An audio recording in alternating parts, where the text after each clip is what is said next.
Popcorn, written by Frank Asch.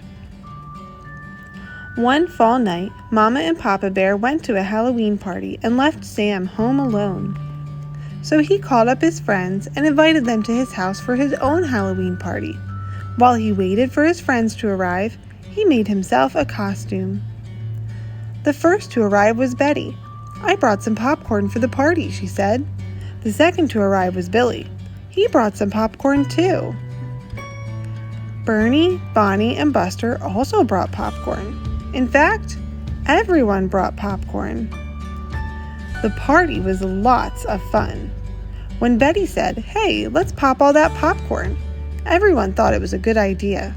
With some help from his friends, Sam lifted Mama Bear's great big kettle onto the kitchen stove and poured in all the popcorn.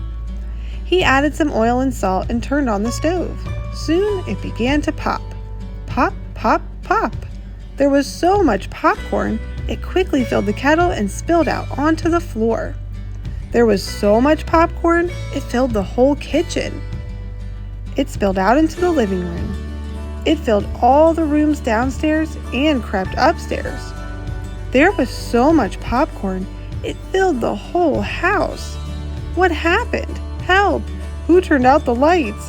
Where did everybody go? Some party! Get me out of here!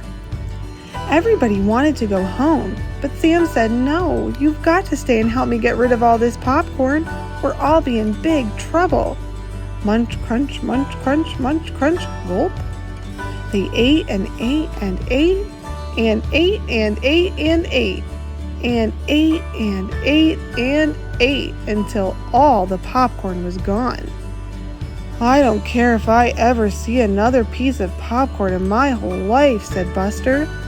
"I feel like my stomach is going to burst," said Betty. "Mine too," said Bobby. Sam felt the sickest of all. He said goodnight to his friends and cleaned up and went to bed. Later that night, Mama and Papa Bear came home. "Wake up," they said. "We brought you a present." "What is it?" asked Sam. "Popcorn," they replied.